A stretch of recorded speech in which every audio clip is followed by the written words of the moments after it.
ඔව් ඇත්තටම අපි පොඩි වාහන ගැන කතා කරද්දී ඇල්ටෝ සහ මිරා වගේ කාර් එකක් වැඩි වෙනවා ලක්ෂ 5ක් 6කිනුත් විදේශ මුදල් සංචිතවල වැඩිවීමත් එක්ක ලක්ෂ 10ක් පමණ. ඒ වගේම අපි කියන්නේ ඊළඟට තියෙන යාරිස් වගේ කාර් එකක් වැඩි ජනප්‍රිය.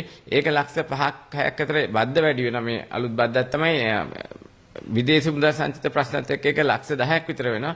ඒ වගේම අපේ වෙසල් එකක් ගොඩක් ජනප්‍රිය වහන්. ඒ වගේ තව කියන රේස් එක හයිබ්‍රිඩ් එක තමයි වැඩියෙන් ජනප්‍රිය විකිනෙන්නේ. ඒක රේස් හයිබ්‍රිඩ් එක සාමාන්‍ය දැන් වැඩි වෙනවා ලක්ෂ 6කින් 7කින් වටිනාකමත් එක්ක ලක්ෂ 12ක් 14න් විතර. ඒ වගේම අපි කතා කරන වෙසල් එක වෙසල් රථයේ සාමාන්‍යයෙන් ලක්ෂ 10ක් 12කින් වැඩි වෙන. ඒක ලක්ෂ 20ක් විතර නම් ගැනුම් මිලත් එක්ක විදේශ මුදල් සංචිතත් එක්ක. ඒ වගේම තමයි අපි කියන්නේ ඊළඟට තියෙන Prado 250 ජීප් එක.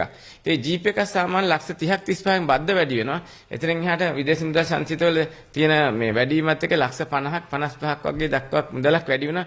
ජනතාවනේ මේ පිරිවැම ඉදිරියේදී වාහනයක ආනයන කෙරුවොත් දරන්නම වෙනවා අරන් තිබුණාට වැඩිය. දැන් වාහන මිල 150ක විතර ඉහළ යනවා කියලා කියන්නේ. ඒතකොට මේ සැබවින්ම වාහනේ මිල ඉහළ යන්නේ කොච්චරකින්ද? නෑ මෙහෙම අපි දැන් උදාහරණයක් ගමු වෙසල් එකක් ලක්ෂ 20යි. වෙසල් එකක් අපි ලක්ෂ 75යි කියන්නේ 20යි කියන්නේ සාමාන්‍ය 115කින් විතර. ඉතින් මේ වාහන වල ආසන්න වශයෙන් 115ක් 20ක් අතර ඒ වාහන වල වටිනාකමත් එක්ක වැඩි වෙන්නේ 10ක් 15ක් අතර නම් අනිවාර්ය වශයෙන්ම වැඩි වෙනවා.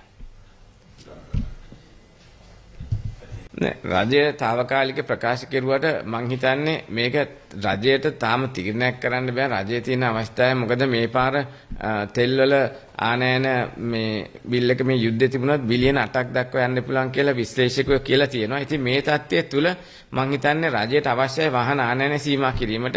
ඉතින් ඒක 3ක් කරනවාද ඉදිරියේදී 6ක් කරනවාද මේක තව වැඩි කරනවාද කියන එක වෙන්නේ මේ ලෝකේ තියෙන තෙල් මිලයි සහ ලෝකීය යුද්ධෙත් එක්ක තමයි මම හිතන්නේ තීරණය කරන්න වෙන්නේ. වාහන ආනයනයේ සීමාවක් පැනවීම කියන්නේ ඔබතුමාලට වාහන ලංකාවට ගෙන්වීම සීමා කරන්න වෙයිද? නෑ මේ රජය හරීම ප්‍රායෝගික ප්‍රතිපත්තිමය කටයුතු කරනවා. මම ජනාධිපතිතුමා ඇතුළු අමාත්‍ය මණ්ඩලය. ඉතින් මොකද රටකට අවශ්‍යතාවයක් වුණාම මම හිතන්නේ IMF එකේ අවශ්‍යතාවය තියෙනවා. මොකද ට්‍රේඩ් බැරියර්ස් දාන්න එපයි කියලා. ඉතින් මම හිතේ මේ මතත් සහ රජයට ඕනේ මේ ආර්ථිකයේ ප්‍රකෘති වෙච්ච දේ ආයේ පස්සට ගන්න ඉදිරියට යන්න.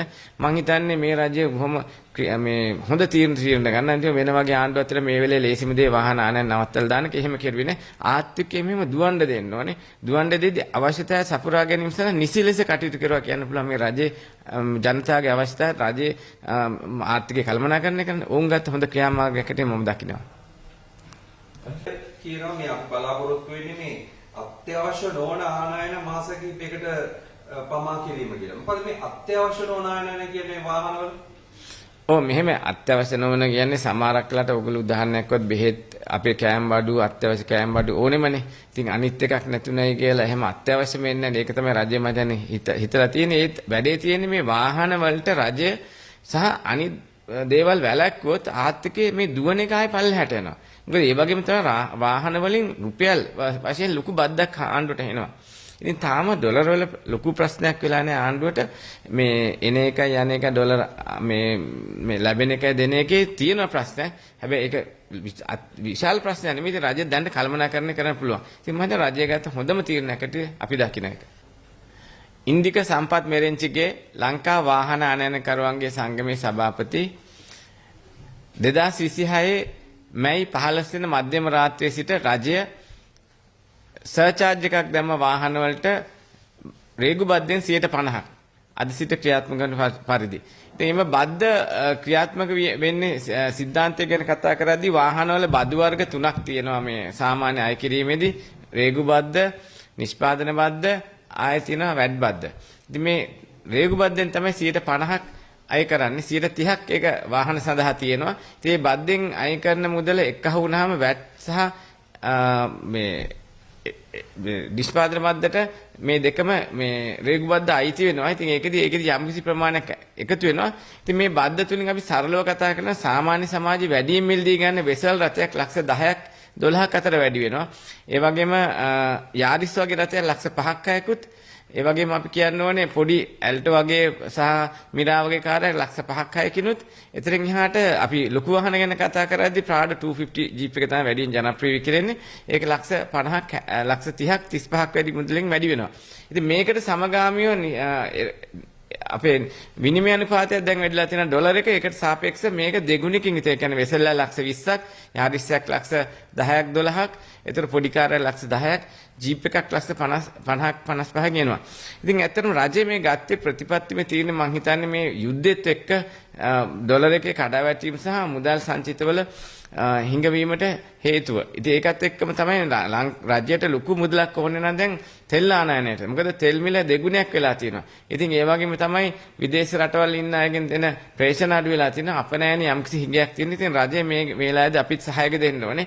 ඉතින් මේ අවස්ථාවේ මේ ක්‍රියාදාමය ගත්තේ රජය යම් තාවකාලික කියලා රජය කිව්වා මාස 3කට කියලා. ඉතින් මේක මාස 3ක් වුණාට අපිට කියන්නේ මේ මාස 3ක් වෙයිද කීයක් වෙයිද කියලා. මොකද හේතුව රජයට මේක පාලනය කරන්න බෑ. මොකද යුද්ධ තියෙන තාක්කල්. ඉතින් මේ රටේ යුද්ධ තියෙන තාක්කල් මේක කවදා සීමාවෙද දන්නේ නැති. ඒක නිසා මේ ක්‍රියාදාමයට කොහොම වෙයිද කියන්න බෑ ඉදිරියේදී. ඉතින් ඒ වගේම තමයි අපි කියන්න ඕනේ මේකෙදි ජනතාවට දැන් තියෙන හොඳම පණිවිඩේ හොඳම දේ තමයි මේ වෙලේ වෙළඳපොලෙන් වාහනයක් ගන්න එක. ඉතින් මං හිතන්නේ ආනයන කරලා වාහනයක් ඇනුම් කරලා ගන්න කතාවෙන් දැන් පරිබාහිර වෙනවා. ඒ වගේම පෞද්ගලික වාහන ආනයන කරගැනීම පරිබාහිර වෙනවා. ඉතින් මං හිතන්නේ වෙළඳාමකට වෙළෙන්දෙක්ට ළඟට ගිහලා ඒ කියන්නේ අපේ සංගමේ ඉන්න වාහන ආනයන කරන සංගමේ ලංකා වාහන ආනයන කරන සංගමේ නියෝජිත පිරිසක් ලංකා පුරාම ඉතින් ඔවුන්ගේ අපි ඒ වාහන ඉතා සාධාරණ මුදල හැකියපමණ මේ මුදලකට දෙන්න කියලා අපි හැම කෙනා අපි සාකච්ඡා කරුවා උදේ විශේෂ සාකච්ඡාවක්. ඉතින් ඒක නිසා අපි මේ අවස්ථාවේ රජයට සහයෝගය දීලා ජනතාවට හොඳ වාහන සාධාරණ මුදල දීම සඳහා අපි කටයුතු කිරීමට බලාපොරොත්තු වෙනවා.